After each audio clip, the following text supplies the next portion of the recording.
This is Python's Paradise. This is your host, Greg Gilbert, aka the Python Hyena, straight out of Fredericton, New Brunswick, Canada. Is Skittles around here? Hmm, Skittles around here? My kitty? He joining me? No, no, he gets out of here the moment he thinks I'm gonna put him on camera. Oh well. He knows the format. Oh, he knows the format all right. Folks, here we are, January the 5th, 2025. Happy New Year, folks. And here I am in Fredericton, New Brunswick, Canada, rocking a beautiful winter Toronto background behind me because, well, I love Toronto. But I guarantee you we're colder here in New Brunswick. We are quite a bit colder. But it's not every day, folks, that a guest is ahead of me in time. But what is fascinating is that this is my second interview of 2025, both out of the UK, and they're 4 hours ahead of me. I'm not used to that, but you know what? That's okay.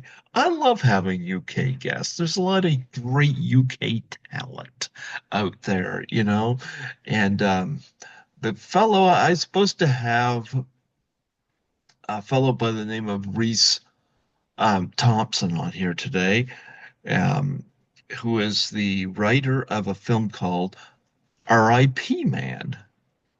Unfortunately, Reese could not make it, but very professionally speaking, he let me know and he connected me with the R.I.P. Man himself to come on in his place. And I thought that was mighty cool of him to do so. So, folks, we have the R.I.P. Man and as of today, the VIP man himself. Folks, I give you Owen Llewelyn. How do you do, Owen? I'm good, thank you. Pleasure to be here. Yeah, I did feel, oh no, Skittles went back there. He zipped in and out of here. So many people love it when Skittles comes on here, but I tell you, Skittles starting to catch on here that I'm gonna stick him on here and exploit him, but he's staying here for free, so hey, you have pets? I don't have any at the moment, no. Shame on you. Shame. What's it like there in the UK right now? I've never been there, but I've interviewed a lot of guests from there. It is soaking wet at the moment. We've had one of the most miserable weekends possible weather-wise. It's freezing cold, windy, and non-stop rain. That's the climate there right now. Yeah, well, we've had rain, we got snow, but our summers are warm though. So there you go. Like we got a Uh, few months to wait for that. But it's interesting where the way time is, because I last year in January I had a retina surgery, and it's funny, I got through that, and here we are a year later. Time is a weird thing, isn't it? You look back and say, that seems like yesterday. Cheers, 20 years ago. and other things that happened recent feel like a long time ago. It's weird how your brain works like that. Yeah. Or as Stephen Wright goes, comedian Stephen Wright goes, um, 5 years ago, wait a minute, it's yesterday. Well, No, I find anyway, some things a couple of months ago might feel like a long time ago, and then something that happened this time last year feels it's like can't be a year. Like, yeah. And it's interesting, before we get, the RIP man has to do with dental, and I just got the notification that your dentist appointment is the 7th of January. I'm like, yeah, yeah. I got mine on the 10th. I've got It's on the 10th, do ya? Yeah. Oh yeah, they're hitting all kinds of us here on the month of January. Anyway, before we get into RIP, man, and some of your other credits, I'd like to get some of your background and how you got into the arts. Yeah. So I decided at quite a young age that acting was what I wanted to do, maybe a bit foolishly, but yeah, I became quite a bit of a movie geek by the time I was 12. And that at that time at our schools, yeah, when you get to high school at 12, you do drama as a separate subject and realized I really enjoyed it. And yeah, got a few compliments from teachers and then my brain was just like, oh, you can do acting for a living. Because I never actually as a kid thought of anything else I wanted to do. I know a lot of kids always think of those as dream jobs. I never did. I didn't come across anything that I wanted to do until, yeah, until I thought of acting. And I've kind of just stuck with it from there. I went to college after school and yeah, then had a sort of itty bitty road where do, I was a bit in and out of training for a while and doing some acting work in between. And yeah, just eventually kind of got into film and theatre and yeah, it's a weird itty bitty road I took, but yeah, of doing a few projects, then a lull, then thinking I'm almost stopping acting, then getting back into it, and yeah, and here I am at this point in the RIP man. You mentioned your movie into movies growing up. Do you have any favorites? Yeah, yeah. In general or just horror? Yeah, in general. Um, my favorite film of all time is a film called Something Wild, with Jeff Daniels and Melanie Griffith. One some people don't seem to, even though it's quite a big film, people don't seem to have heard of it. A lot of people I know. That was one of the films that got me really into films, along with like Leon, I think was a big one that I was quite Leon the obsessed with when I was Professional. younger. Yeah, Yeah, yeah, I love that film. And yeah. Pulp Fiction. Love Pulp Fiction. I saw that when it came out in theaters in 1994. Oh wow, yeah. I remember it well because I saw that and I saw the Santa Claus both the same night. Talk about Oh an wow, okay, yeah, double it's quite a billing. contrast.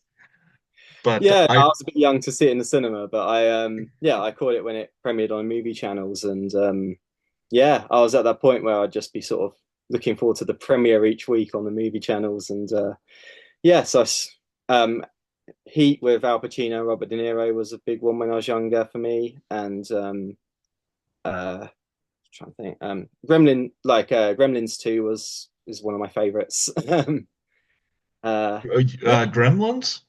yeah, the sequel is Yeah. actually my favorite comedy, You probably. know, Like, it's interesting from Pulp Fiction. I've had Steven Hebert on here, who was the Gimp. oh wow. Yeah, he's been on here. Yep. I have to say, as much as many times as I've seen that film, as much as I love it, I've never thought about who was the man behind the gimp. I must admit. Well, I'll tell you, he loves to laugh.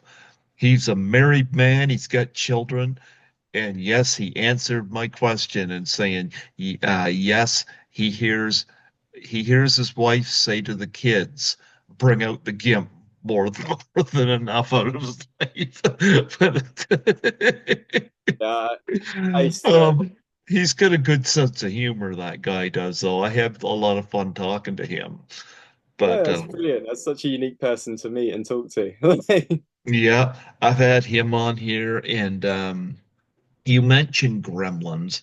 I've Yeah, had a few people from Gremlins on here. oh, incredible. Most notably, I had Dick Miller on here 5 months before Oh, he passed away. I love Dick Miller. Yeah, I was really sad when he passed. He's a legend. That must have been Was incredible to talk to him. Well, his wife was in The Graduate in a bit part, so she arranged the interview. It's interesting because I didn't have him on my list of people to have on the show because it never occurred to me that he would do it, but I just noticed he was listed as doing quite a few conventions, and I thought, I wonder if he'd do the show. Well, he did my show, and it was I felt so bad when he passed away, and I also felt very, very fortunate that I reached out to him when I did and had him on. So, and she came on with him, so I got two in one there. I've also had Belinda Blasky on here a number of times, who was Mrs. Harris in Gremlins. She was also in The Howling. And I've had a few other people too, the news anchor. His name is escaping me at the moment. I'm gonna kick myself for that, but Little Green Men, Um, I had him on here. Oh, his name's escaping me right now. I feel bad about that, but he was a wonderful interview guest, and I had Frances Lee McCain who played the mom. Oh wow, Yeah, I had her on here. badass character. Like, The news anchor is his name. He was also in The Howling with Belinda Belansky. Uh, he'll probably come to me later, yeah, but I can't help on that. yeah, he was a terrific guy to have on here and a great voice as well. Um, but nevertheless, yeah, Gremlins was one of the films I watched over Christmas as well. It's one of those staples for me. Uh, Amazing. yeah. But not, nevertheless, I got your IMDb up here, and of course, RIP man. Let's first talk about that because I guess you're playing that title character. Now, you'll have to forgive me because until Reese Thompson brought this up, I was unfamiliar with this film. But you know what? That's okay because you know what? I'm more than open to this allows me something I could view sometime down the line. So I'm open to that, and it also allows me to be introduced to some of these films. So that's a plus. So I'm always open to that. But you play the R.I.P. man himself. Now, I don't know right offhand whether this was your first lead or not. You'll have to forgive me, but you are playing the title killer. Uh, Number one, how did you get connected with the project? And number two, how did you feel playing this character? So, the director Jamie Langlands, Mhm. I actually known him for quite a few years. I worked with him on a film called A Prelude to Fear quite a few years ago, and yeah, I know him socially, and we'd also done a couple of like small theatre things together as well. And yeah, he just messaged me earlier this year out of nowhere with a poster. I don't know if you've seen the image of the RIP man. Oh yeah, I got it up here. He messaged me with that image and just said, "Would you be interested in playing the title role in this film?" And he sent me the script, and I read it, and it was really fun. And I was like, "Absolutely." Yeah, I didn't have to do any audition process, I guess, because he's worked with me before, but also he knew that like for a few years, quite a while ago now, I used to work in like, do you know the horror mazes? Yeah, Where yeah. like people would dress up as like horror characters and scare people in mazes. I worked in one of them for a few years, so I presume he'd seen on like old pictures of me dressed up as like monsters and zombies and things like that, and perhaps got that image in his head that I could, yeah, that I had the experience to play these sort of roles. So I'd imagine that was connected anyway. Yeah, so it was as simple as that. He just asked me, and I was more than happy to do it. Now, Uh, as a dental character, or do you think R.I.P. Man's as scary as Laurence Olivier in Marathon Man?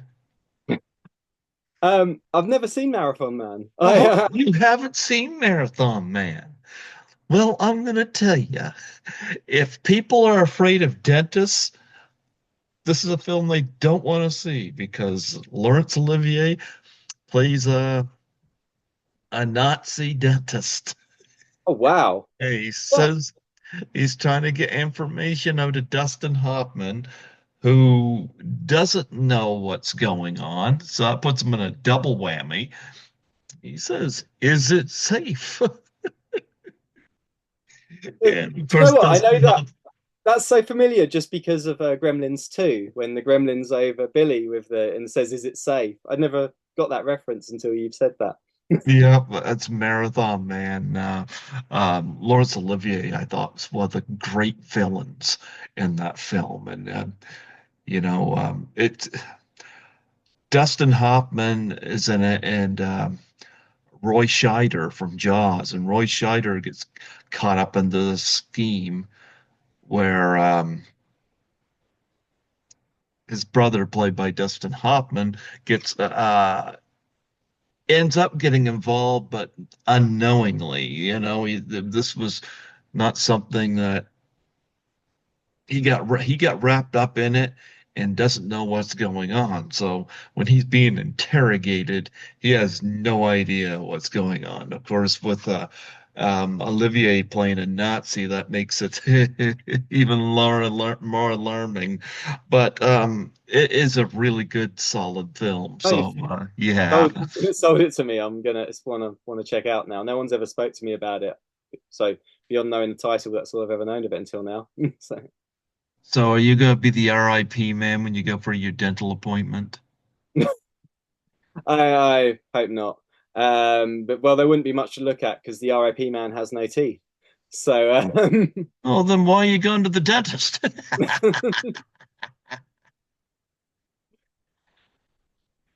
But right. I'm seeing some images here. I love the images of you. It's almost like black and white, although it's the movie's in color. But you get some nice tinted color here. Um,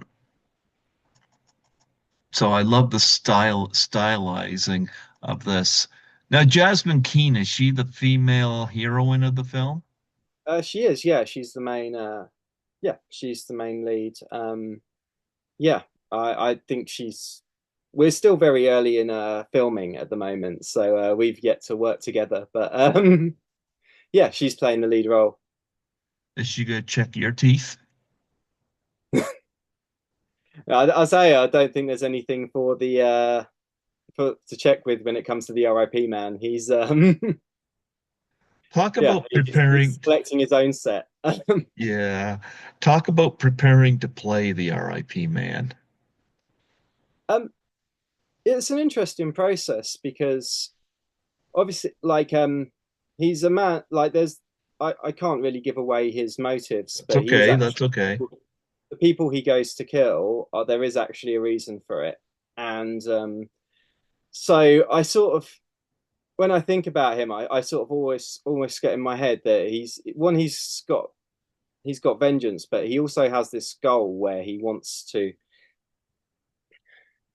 Yeah, he almost like doesn't look at the people he's attacking as that there's a human being there. I sort of try to picture because he wants the tooth from each victim. So he like in the thing he likes doing most is he wants to mutilate their mouth and then take a tooth and then he places it in this mouth guard he wears, and so he makes his own set of teeth out of each victim he takes. And I sort of try to get in the mindset that it's like the main thing he wants when he's going for this when he's trying to stalk these people is he wants that tooth. And like I've tried to add that into the character. Yeah, and it's one of those things where you almost he's very precise with his movements, so there's very little playing about. He's very like when he goes for people, he's very much yeah, he's very direct with his actions. He's not one of these killers that necessarily plays about with his victims. So yeah, It's interesting because your mouth has quite a lot of teeth in it, so that indicates to me there must be a high body count in this. I mean, there's a few. I mean, I don't doubt it. obviously that's not something I can reveal how many, but yeah, he's on a mission to collect some. So Talk about working with Reese Thompson, of course, who had reached out to me and sent me some information on this. And again, it's unfortunately he can't be here today, but I thought it was really cool because this doesn't happen every day where they can't make it. But he didn't just send me a replacement; he sent me the RIP man himself. So I'm like, this is awesome. So talk about working with him as a writer. no, Reese is brilliant. He's one of them. He's a really friendly and approachable guy. So he like texts me all the time. He's like a really easy person to communicate with, which is always really helpful on a set. And obviously he's the writer and the producer, so he's very much hands-on with this film. Yeah, him and Jamie are essentially sort of work as a team when the film's been made, when the scenes are happening. And yeah, he's just great to work with. And he's constantly asking me, he's not like very like necessarily directly precise of what he wants. Like he always sort of like discusses things with me about how the character should be, and he's like, we'll throw ideas at each other, and yeah, he's very open minded with the character, even though it's his baby. So yeah, he gave me when he after I accepted the role, he messaged me, asked like for references for the character though, and the two he gave me were Nosferatu and the Ripper from Last Action Hero. So I've tried to incorporate some of them into into the character as well. Nosferatu, you know what? That is an um, interesting reference there, because your character does kind of bear a little bit of a resemblance. And of course, we got a new Nosferatu out now, and of course, I don't know how many people are familiar with the 1922 silent film version of it. Um, and then, of course, we had the one with Klaus Kinski. I think it was Yeah, 1979. So, have you seen the new one? I have. Yeah, Did you like it? I did. I did. I thought it was beautifully made. And yeah, Willem Dafoe was peak Willem Dafoe in it, which was always nice to see. Yeah, I enjoyed it. The one I used for reference, obviously the new one wasn't out even, but I wouldn't say that Bill Skarsgård's interpretation of it was something that was a relevant reference to the R.I.P. man. But Klaus Kinski's one definitely was, and that was the one I sort of Oh tried yeah, that one tried was to really base good. little aspects on. Like, Did you see the silent film version? I'm yet to see that one. It's one of those films that I have always meant to see for like a long time, but I just never got around to seeing it yet. It'll be a You treat know, when I do, I'm sure. I've seen clips of it. I haven't seen the 1922 version either. I found it funny though. It came out after The Cabinet of Dr. Caligari, which to me was one of the greatest silent movies I ever seen. That was amazing. But nonetheless, how far into filming R.I.P. Man are you? We're quite early on still. So I don't know. Did you say you haven't seen the 8 minute short? Um, Oh yeah, yeah, oh, but you have seen that. yeah. Okay, cool, perfect. Yeah, so we filmed that quite a while ago now. That was in August, and that was used to help fund the Indiegogo campaign. And then yeah, until we got the budget, we didn't start filming again until I believe November. And I've only done one other scene. So because obviously the RIP man, he'll only appear when trouble's happening. So yeah, my scenes are sporadic when filming. But I've done one more, and then I believe they've done two more scenes I know of. With yeah, with the other characters. There's a detective. there's detective scenes, and then there's obviously the group of French scenes they've done. Yeah, I think we've only done 4 scenes so far, but there's plenty more to go. I know I'm filming again in about 2 weeks' time, and I've been expected to film throughout February, March, and April, I believe. um, they seem to prefer to do a scattered schedule, which is absolutely fine by me. But Now, you said you worked with director Jamie Langlines before. Um, what kind of what would you say? Let me see. I was going to ask what kind of director is he, but I want to ask that in an interpretation of how he comes across to you. Uh, is he more an actor's director? Is he more into the tech side, that sort of thing? well, Jamie was an actor like for many years. He's done one film before this one, The Cellar, and this is his second film as a director. But he's acted for many years. Like when I've worked with him before, it's been as a fellow actor, like working together. Um, yeah, I guess I'd say he's more of a actor's director because he obviously knows he knows what it's like to be on the other side of the camera. He's got a very relaxed approach, which is nice to work with. Obviously, like things have run relatively smoothly so far. Although in the last scene I did, we had a few hiccups, like with technical effects and stuff, and he kept his cool throughout the whole thing, which is really nice because I've worked. Obviously, some directors can get really stressed, and then it can become a less pleasant environment. But he's kept a really positive environment on set so far, and yeah, he's very direct. He just tells you what you want. He just tells you what he wants, where he wants you to be, and yeah, just says what he wants from the scene, and we do it. And if he's not happy, we'll do it again. But it's usually only a few takes each time. It's yeah, it feels really smooth. It's a positive experience. So yeah, yes, it's nice to work with him. Well, let's introduce people to you further here. I'm looking through your credits. It says that you were uncredited for Dread. Now, what was it like being part of that film?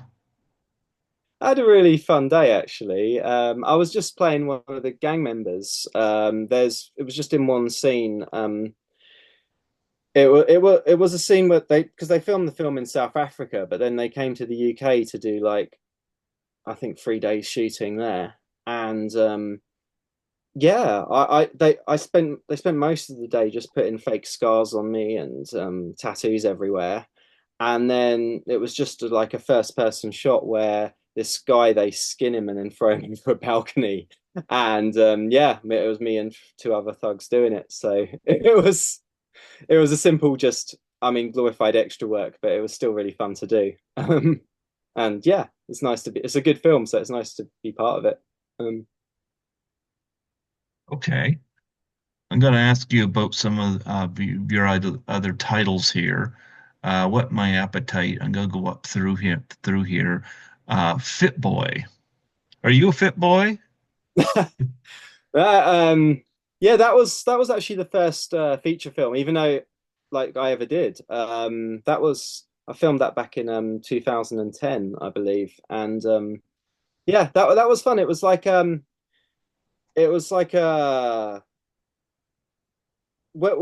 the sort of those British urban life films were very popular. It was made there, set in a town called Portsmouth, and yeah, it was about a group of people in their mid to late 20s living that sort of like that council estate life and a lot of trouble brewing. And yeah, it was a gritty film with a nasty twist, and but it was fun. It was shot on a really low budget, but it was really well written, I thought. Yeah, it was the first, and I was obviously very excited. I was one of the main characters, and it was one of the first films I ever did. So yeah, Were you nervous about having a more prominent role? being more on camera? Um, I think I was obviously, yeah, I was I guess I was nervous, like in the sense of when given the role, all I did was look at I was just constantly looking at the script and going to all my acting. Like I don't do this sort of thing anymore, but I was like, just be like, rehearse with me, tell me how I can improve with all my fellow actor friends, and just trying to get get as much help with everything I could do at the time. I mean, it was a long time ago now, but yeah, I was very excited, but also very nervous, and yeah. Yeah, Well, I you just obviously wanted for it to be good. and of course, this title's been used, of course, before with, of course, a Chuck Norris movie. I'm hoping yours is better, Top Dog. Oh, yeah. I was just a policeman in that one. Again, it was a very, very small role. I literally just, I'm just part of a squad that walks into a room and says all clear. But yeah, that was a film directed by Martin Kemp, who from Spandau Valley fame.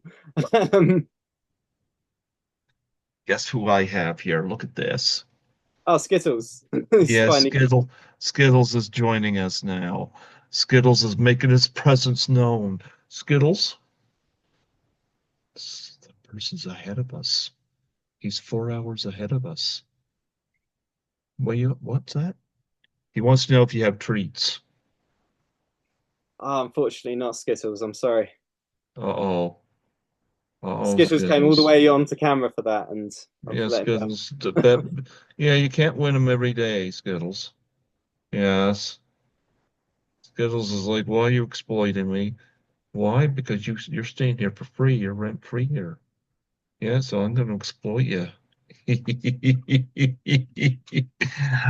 I was going to say your next film you got lined up here that I've been clicking through there. Forgive me if I get the name of this wrong. Uh, the Animale? the what? Sorry. The Animale? Oh, Anomaly. The Anomaly. Anomaly. Why did Yeah. I mispronounce that? You got Alexis Snaps in that, and she of course was in Pitch Perfect. Oh wow. Yeah. Yeah. Again, I mean, a lot of the films on my IMDb, they are quite small roles. Again, I was a police officer in that as well. It was a Noel Clarke film, who directed a lot of great British films. Yeah, and yeah, again, I said I didn't play a very big part in that. I was again just a policeman charging into a building. It wasn't anything spectacular for me.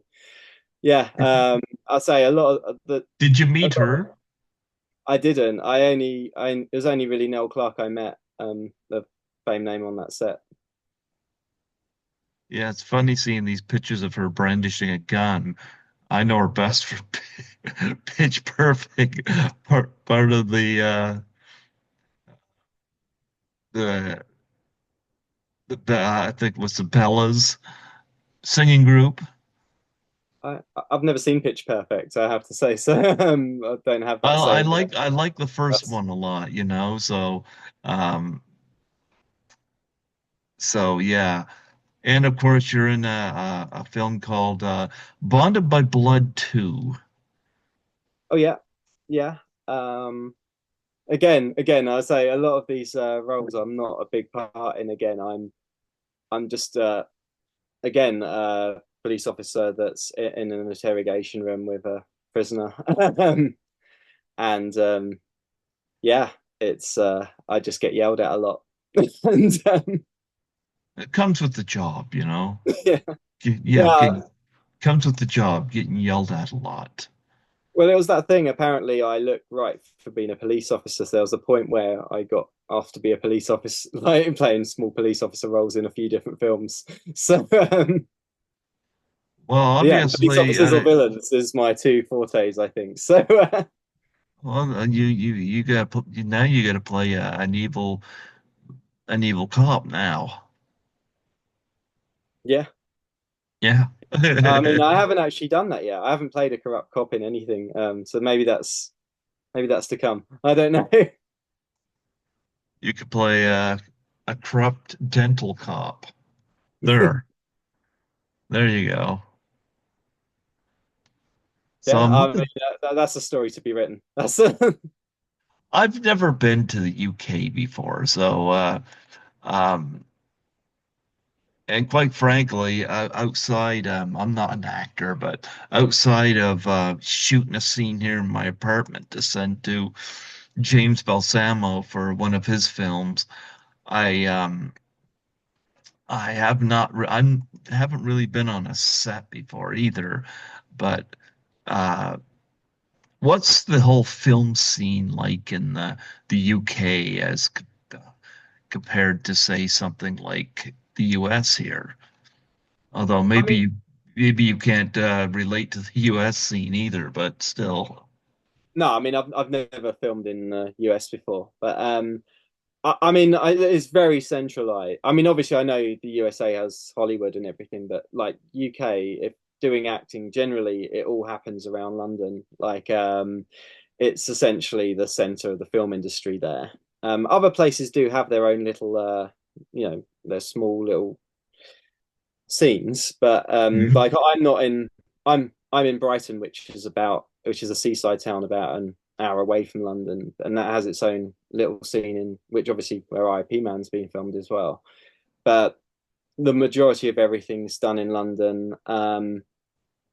Yeah, I mean, I don't really know. I don't really know how it would compare. I'd imagine it would be quite similar. Maybe everything's on a smaller scale. We've obviously got a lot less space here to do. Our buildings are smaller. I'm sure everything. Yeah, I'm sure everything's a little bit more condensed in environment, but that's the only difference I can really think of directly. I don't know. Just guessing. Well, the last film you got listed for is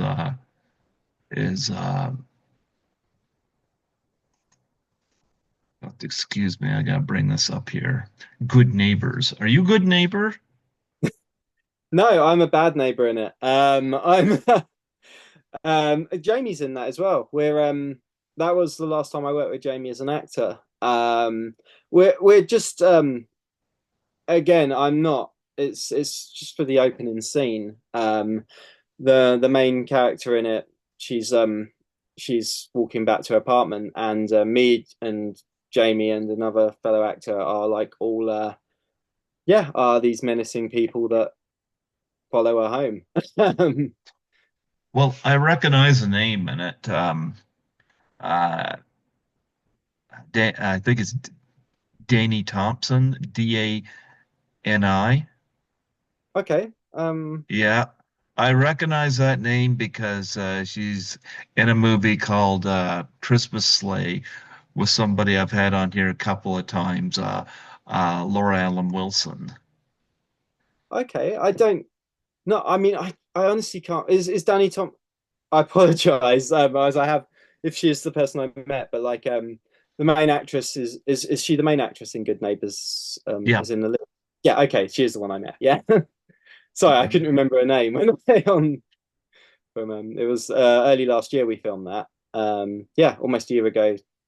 Well, I'll say early last. Yeah, yeah, it would have been February 2024. It was filmed. Um, yeah, that was directed by Richard, who was cinematographer for Jamie's previous film as well, and The Cellar. And I believe he might be having something to do with RIP Man too as well, but I haven't met him on set yet. But yeah. Yeah. No, you get a couple of upcoming films. One, of course, is R.I.P. Man. The other one is Ella Rose. I don't know how much you're able to Oh talk about that, and if you no. can't, it's Do you okay. know what? That one actually isn't upcoming. That is a film that I did a long time ago and it never got made. And it's been on my MDB forever. And it drives me a bit Oh, nuts. It's really? never Wow. happened. Yeah. It's a bit like it's been in production. I think I filmed it in like 2011 or 12 or Oh something. wow, that's it's kind of due, isn't it? It's just I don't think it's ever been. There's a few films. I did a horror film, a whole feature where I was a killer in a horror film in 2010, and we shot the whole thing, but there were some technical post-production difficulties, and the director ended up never releasing it. Yeah, sometimes these things just don't happen, I guess. And So what's one of your aims with your career? Is there um do you strive to do f films in the States? Are you comfortable, being UK based, which there's nothing wrong with that. Um what are some of your goals in terms of your career? I mean, I just love the opportunity to act. I mean, obviously, I'd actually happily travel. If the work was there, I'd happily go move to the States and work there. Um, yeah, it'd be exciting. It'd be exciting. I mean, before IP Man, my career had very much mellowed. I did a short film last year, as well, and oh yeah, and obviously doing the scene in Good Neighbours, but like generally, I'd almost sort of given up since COVID with trying to act full time, and I was just sort of taking things when connections I knew offered me roles. Um, yeah, and yeah, well, and it's not like it's something that I absolutely thoroughly gave up on. It was always on my mind, but I don't know. I'm like 40 years old. I just sort of got to the point of getting a little unmotivated, I guess. But 40. Chippers, I'm 52. I'm gonna be 53 in July. What are you talking about when I'm motivated? well, I didn't realize. You don't look it. Yeah, Um, wait till you hit my age and you'll know I'm motivated. I know, of course, but I mean, obviously, I want to take RIP Manus up because this is getting quite a lot of positive interest, and it's quite exciting, really, because I've not really been in a project before where I've been one of the main focal points where Mhm. people are really getting behind it and supporting it and really and excited to see it. And yeah, they entered the short in festivals, and we got me and August, who's the actress in the short film. I won best villain in that, and she got best actress. So people are responding really positively to it. Um, and yeah, I definitely want to see what opportunities can come from this because it's exciting. Yes, absolutely. Well, you know what? A lot of people say they love playing villains. So you're in a comfortable place. You like uh playing a villain best? Um, yeah, I'd say so. It's something that I often get cast at. When I was auditioning all the time, or often when there was like villains and stuff, I'd often feel more confident that I'd get the role. I don't know. I guess I just look like a villain, but Oh, yeah. come on. Even Really? even in a theater, I get yeah, I often I've got cast as the antagonists usually, and yeah, it's always fun because obviously they're usually complex characters and people aren't necessarily born villains. So there's always a route that takes them to that place. And it's always interesting to explore that because, with any character, you see the lines and you work out what the character's motivation for those lines are.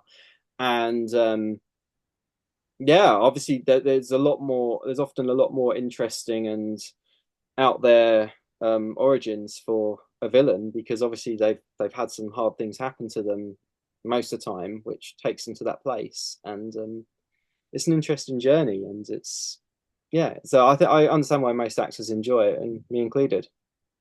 A lot of people like playing villains. That's the reason why I asked that. So yeah. So you get to play the RIP man, which I think is fantastic, and hopefully that will lead to bigger things for you. So do you ever get to do the convention scene, like get to go to the fan conventions, or or even advertise this like at a table at one of those? We haven't yet. I'm hoping that's something that'll come. Like with obviously we're hoping this film will get some popularity.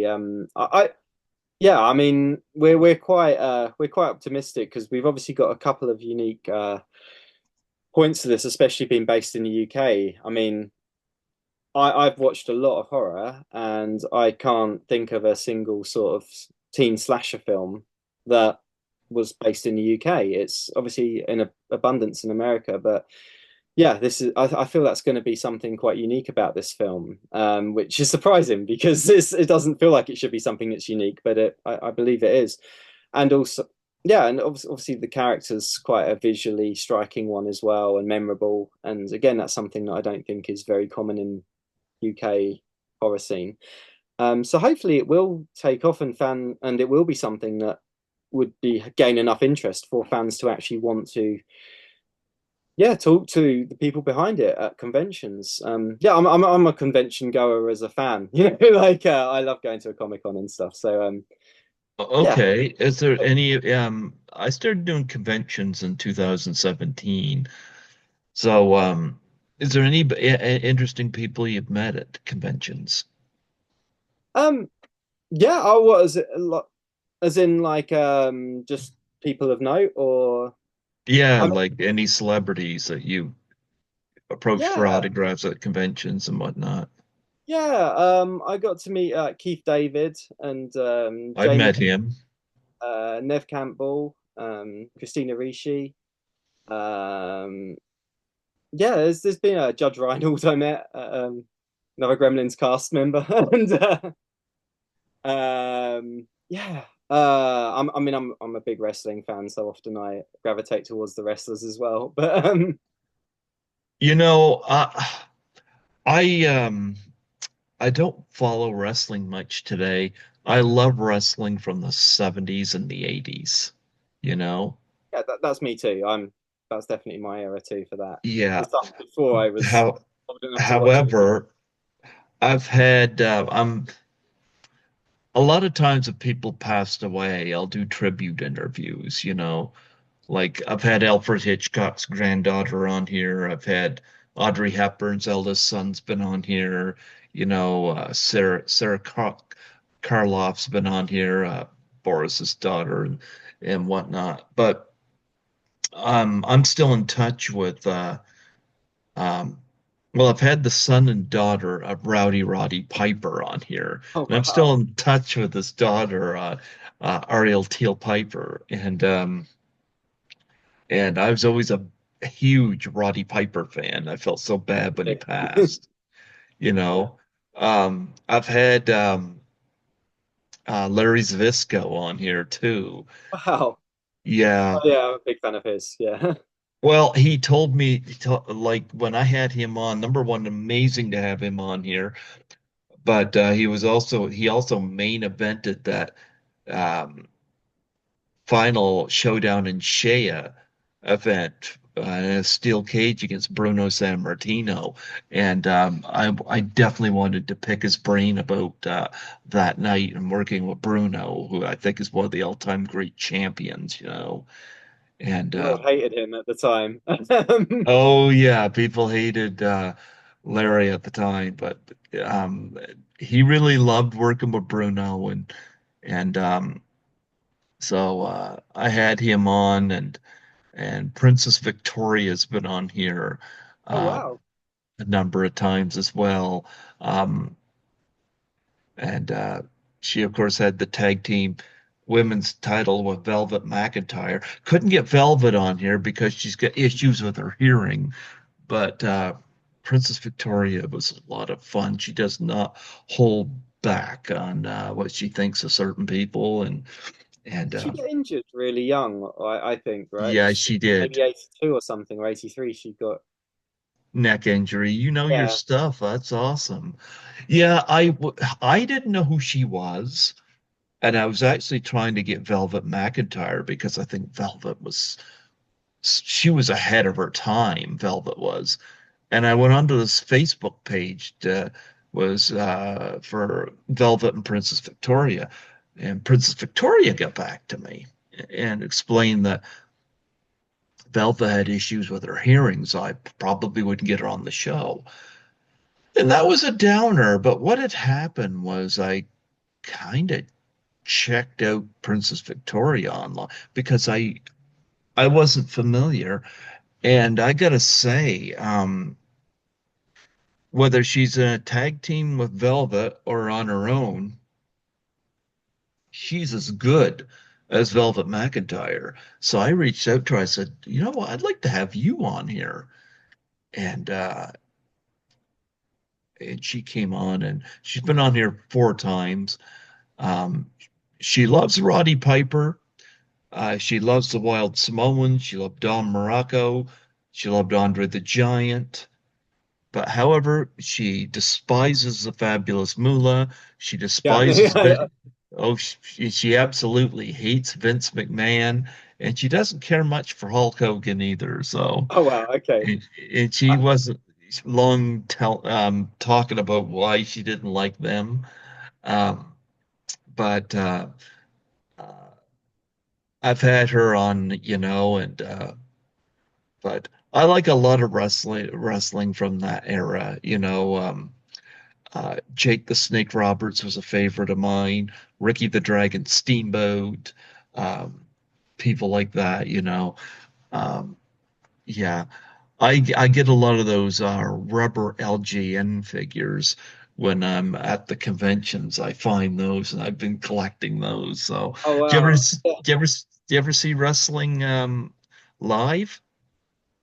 A couple of times. One of my favorite memories from my childhood, actually, in '93, I got taken to see WWF in there, and like got to see like Bam Bam Bigelow against Bret Hart, which was that was pretty exciting. Got to see like Money Incorporated face the Steiner brothers, and yes, got to see some cool matches. And still, I wish I saw more when because I love like yeah like '70s, '80s, and early '90s is sort of my golden period for me. So I yeah, I like wish I I could like see. Bret Hart. Bret Hart was great. Yeah. Yeah, Um, Steiner brothers to me were one of the all-time great tag teams as well. I know, Yeah. absolutely.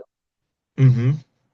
Yeah, and it was annoying. Like there was the year before. If I mean obviously I would have been 8 years old, but if I'd have some stars would have aligned and I've seen it. I know they came to the UK and there were things like Macho Man. This was in Brighton as well, just around the corner from me. I know Macho Man, Ric Flair were there, and like Hmm. um, Dino Bravo, who's one of my favourites, like was there just before he died, and like yeah, and a few other like it was just, yeah. And I always look at that and just think like, oh, what a Legion of Doom against the Nasty Boys was a match there.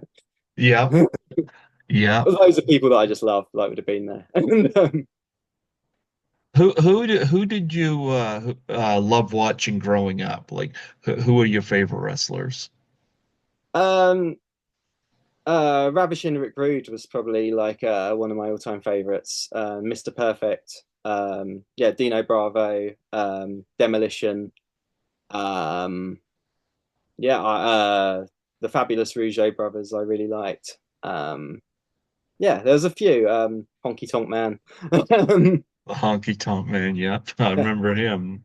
I liked the Hills as a kid. I mainly yeah. I love the Nasty Boys and yeah, there was the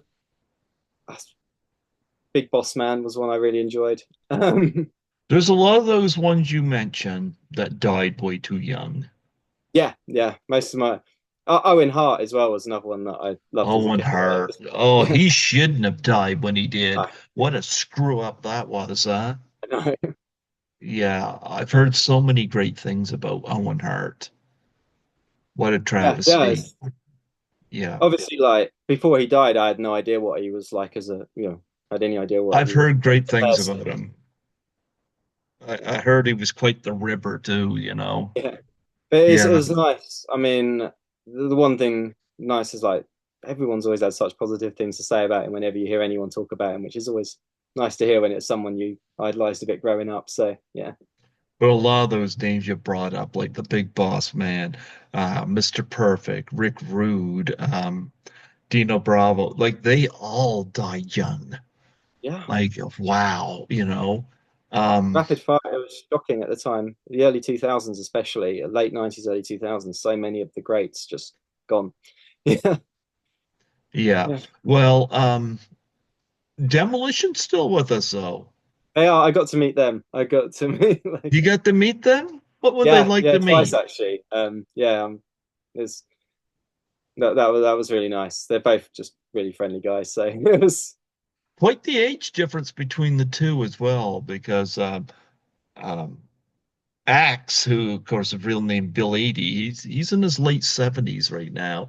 Um, Smash, Darso is he's still in his 60s, so yeah, um, I think yeah.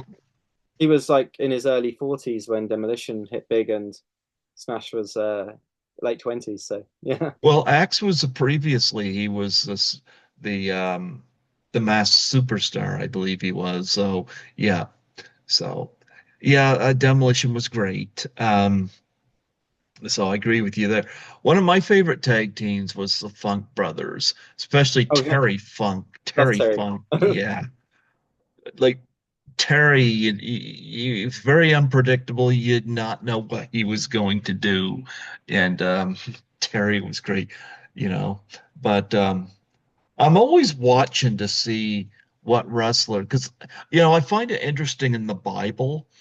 The Bible says we have 70 years, 80 if we're strong, and I'm like, I wonder how many wrestlers are strong, how many make it over 80? Not a lot of them. Uh, yeah, Not I a think the lot of them. lifestyle was just there. Yeah, it wasn't a good lifestyle from what like Well, stress I'll so tell you, stressful on the body, right? And there's a few uh Bruno Sammartino. He made it to 82. I'm not surprised with that. Um, Iron Sheik made it to 81, and Classy Freddie Blassie is 85. Loose Thaz, I think, was 86. I don't know whether it's Vern or Greg Gagne. One of them is 89, maybe still living. I mean, Greg's still alive. Yeah. Yeah. Um, Moolah was 84. Mae West was, or excuse me, Mae Young was 90. Lord Littlebrook, one of the midget Oh yeah. wrestlers, he's 87. Is he still alive, or is he? Did No, he? no, he's Ah, gone, but he was 87 when he passed, you know. Adrian Street hit 82, of course. Uh, uh, Nick Bockwinkel, I think, was 80 or 81. Um, Killer Kowalski, I think, was 81. Yeah, I'm always kind of curious about that. One thing that gets me though, like I find it funny, Abdullah the Butcher is still alive. I He's know. Like 83. Like you would, when you say about looking after yourself, and he's never looked like a man who looks after himself in any respect, and yet he's still, yeah, it's a miracle he's still going. yeah. Um, and again, Ivan Putski still No, I started alive, and thinking of I'm him. Yeah, and I'm he's still I'm got. I saw a video of him a couple of years ago, and he's still got like muscles and everything. So yeah, I'm like, well, okay, you know, and of course Dory Funk Jr. is still alive. He's 83, and apparently, I've heard he was in the ring at 83. So I'm like, oh, I heard that. okay, like, but I love the Funk Brothers, so yeah. So no, I loved wrestling when you could believe it. Um, I'm not a big fan of it today. Although I am going to say this, I think female wrestling today is fantastic. I think the female talent that is working um, in WWE and other promotions is um, I wouldn't say so much better. It's just great to see them highlighted. I think Charlotte Flair, Ric Flair's daughter, is phenomenal. I've got tremendous respect for her.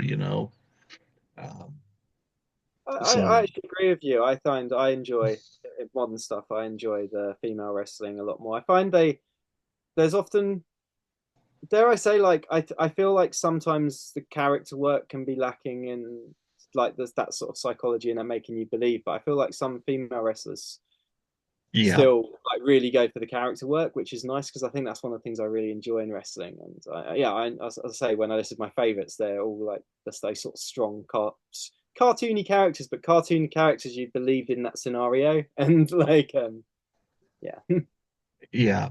And back in the day, I loved Wendy Richter as well, who yeah. was one of those rare females you seen do cage matches back in the day. So, Princess Victoria spoke highly of Wendy. So, so there you go. She spoke highly of Wendy and spoke highly of Sensational Sherry. She loved Sherry. So, Sherry was amazing. Like yeah, he's still my favorite screeched a lot. female Yeah. wrestler. Like, What other wrestlers have you met besides Demolition? so I got to meet. I've met quite a few actually. I got to meet like Jacques Rougeau. Got to meet Tugboat, Tatanka. I think now the Nasty Boys. I got to meet Shane Douglas, which was really nice guy. He was really chatty. Hacksaw Jim Duggan as well was a lovely guy. Speaking of Shane Douglas and Jim Duggan, did you see Pro Wrestlers versus Zombies? I never have. I do need to watch that. I've had the director Cody Knox on here um, two or three times, and um, it's a very cheesy zombie movie, but what a great concept. Wrestlers going against zombies, and you got Roddy Piper heading the Was he in cast, it? and oh yeah, I Roddy didn't realize Piper that. even hits a zombie with a coconut. Yeah, Why haven't I seen blesses. this? It's up my street. Yeah, horror and wrestling are two things that I absolutely Oh, love. there's some funny How I've stuff missed in it. Jim Duggan is in there, Shane Douglas. You got Kurt Angle putting a zombie in the ankle lock and ripping the zombie's foot off. Yeah, And that has to be onto my to watch list along with Marathon Man. yeah, and this might be a partial spoiler, but it's not at the end. But I gotta say this was hilarious, given his character. Of course, Matt Hardy is in the movie, and he does meet a demise, but because he's a hardcore wrestler, he gets ripped in half. You Oh, see his you see his top half trying to go there. It's I like know. there's a lot of humor in this movie. So what I found funny is Matt Hardy was doing all this hardcore stuff, and then I think he just kind of jumps off a very small area to the floor and he twists his ankle or something like that. And that's how the zombies get him. I'm like, he was doing all this other stuff, and the smallest thing trips him up. Um, I I, yeah, yeah, it's one. I think you'll probably enjoy it. It's funny, you know, but once I got Roddy Piper involved, other wrestlers were uh, deemed quite interested as well. So No, it sounds a blast. I'll have to check it out. It's one of those films that I've known existed, but I guess every time I think of watching a film, it never crosses my mind. So I need to keep it. Yeah, I need to remember it.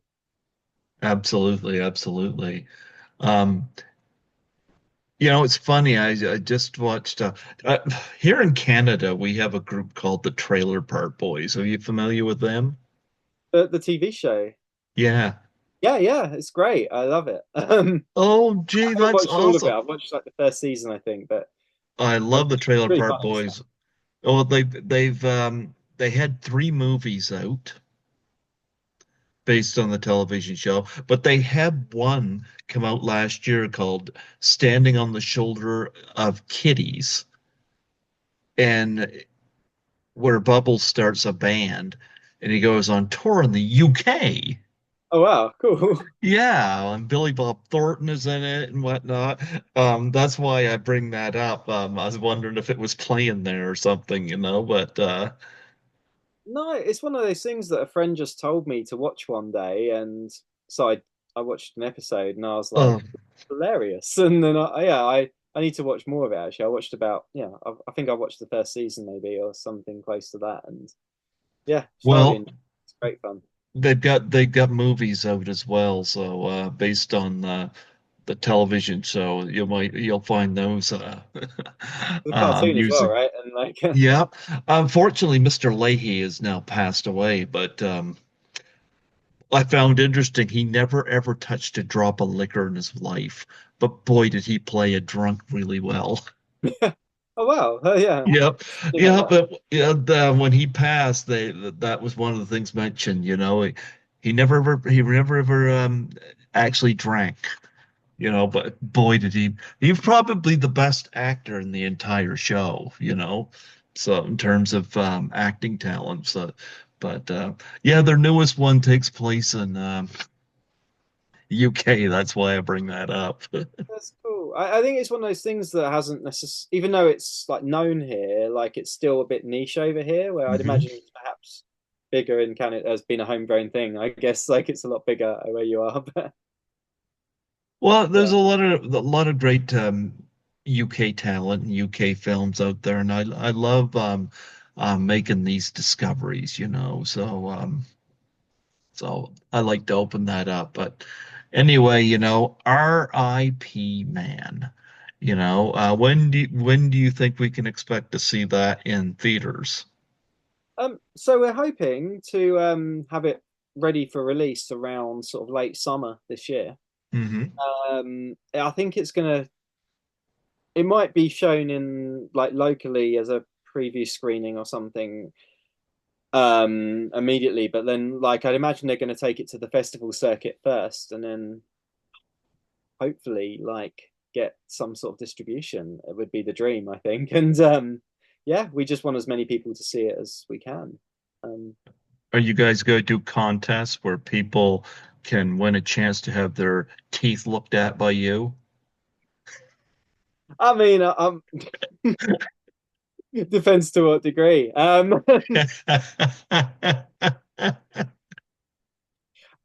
Yeah, I mean, we obviously like want to, they're still running the Indiegogo campaign to try and get as much.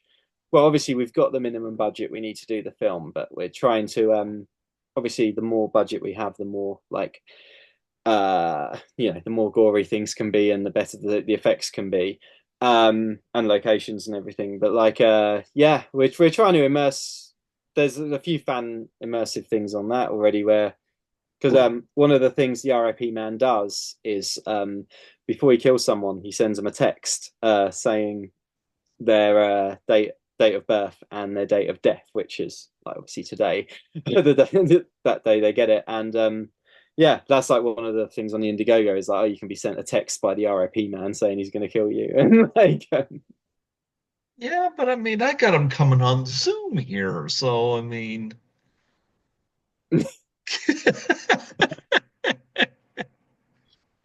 I can't have a text for date of death because I'm working like 80 hours a week. I don't know what my employer would do without me.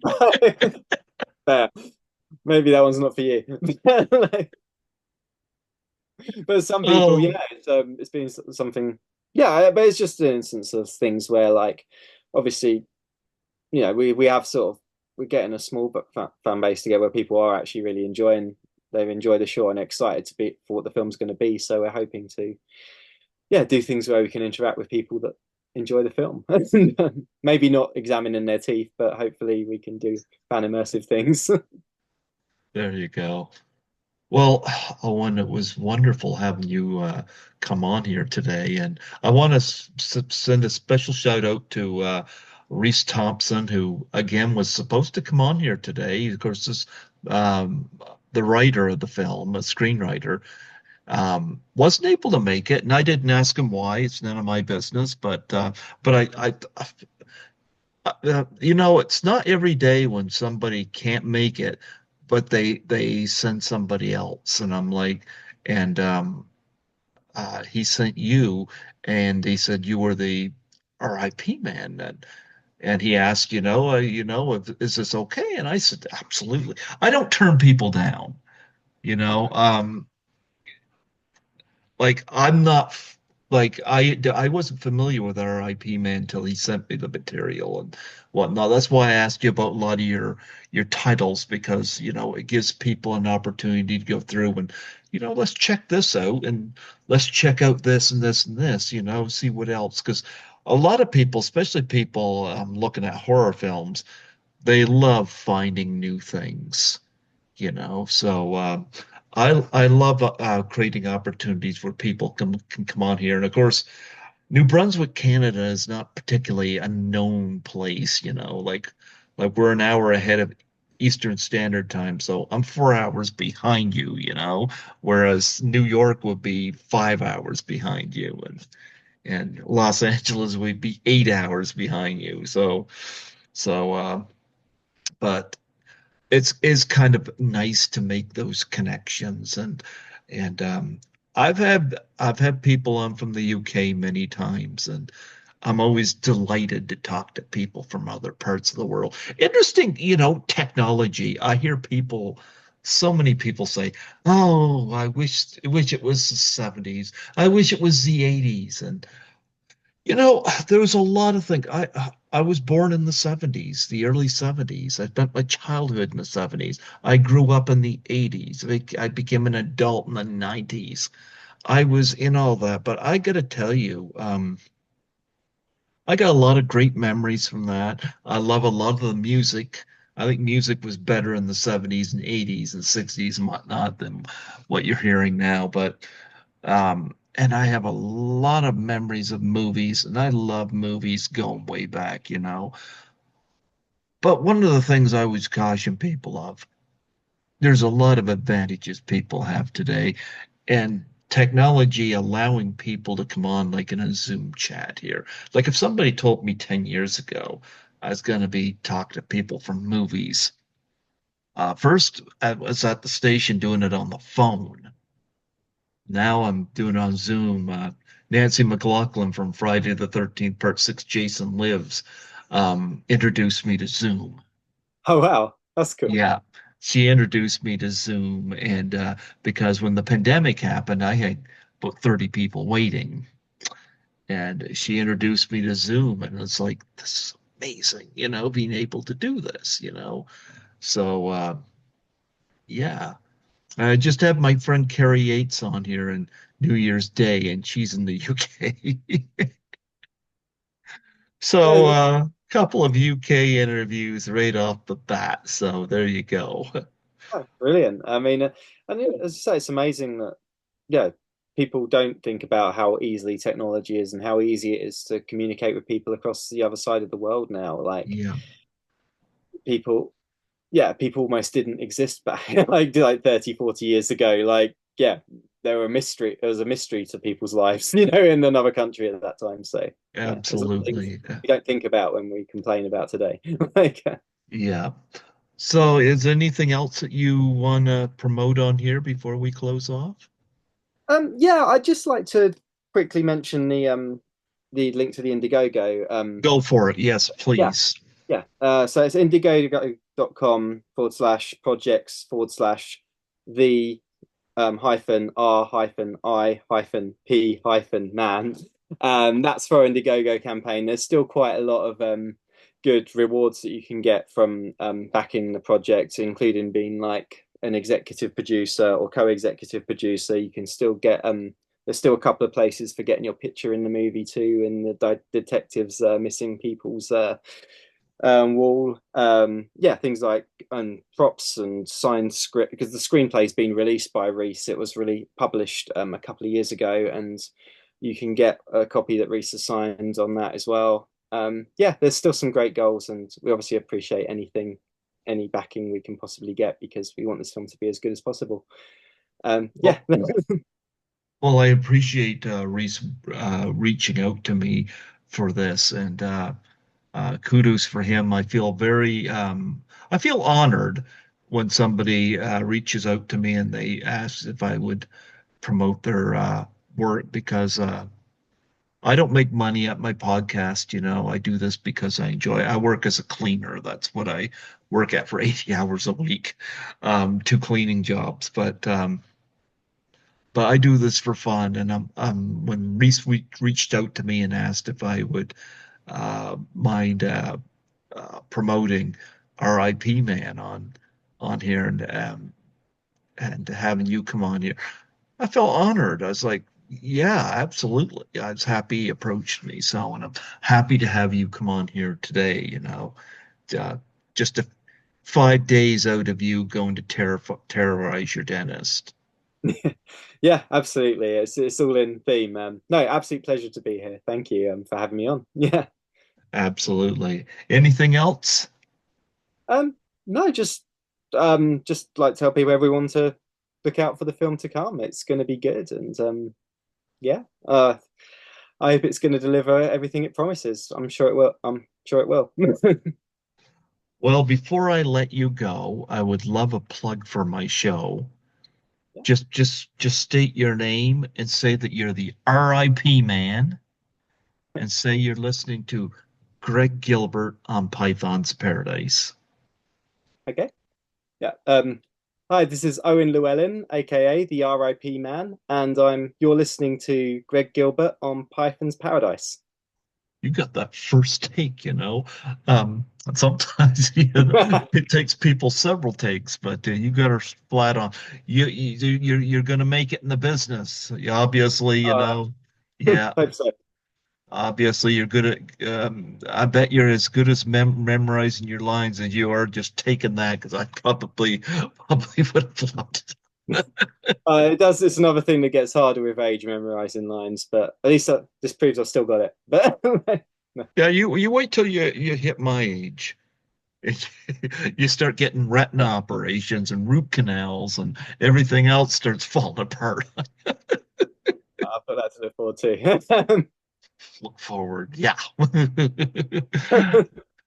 Anyway, Owen, thank you so much for coming on here today. And again, a special thanks to Reese Thompson for setting this up. And God bless you. You have yourself a great day and best of luck to you on this film. And by the way, if you want to, this is an option for you. If you want to tag me on anything to do with this project, feel free. I don't mind being tagged and it appearing on my Facebook. That's okay. I don't mind. So feel free to do that. Thank you. Yep. Yeah, Yep. thank you. I know some people don't like that. I'm totally fine with it. You know, so if it gets your project out there further, go for it. I'm okay with it. Oh no, that's brilliant. Thank you very much. All right. You have yourself a wonderful day. Take an umbrella with you if you're traveling out there, because if Oh, it's it's wet needed there, today. No, thank you very much. yeah, we can't have the RIP man have a cold, pneumonia when he's trying to do his dental work. No, that wouldn't do. No, Yeah, thank you. can't have Take that. care. God bless you, man. Bye. Take care. Bye bye.